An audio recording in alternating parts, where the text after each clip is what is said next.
Қараңыздар, шортан неше килограмм болады екен, қазір өлшеп көреміз. Біздің шортан балығымыз мынандай стейктарға айналды. Мына жерде қаншама ет жатыр. 1,5 килограмм уылдырып тұр. Ол үшін горчица,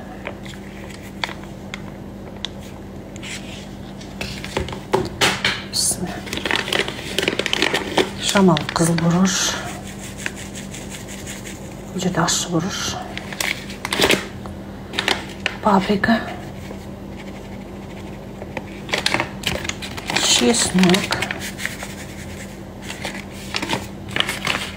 кориандр,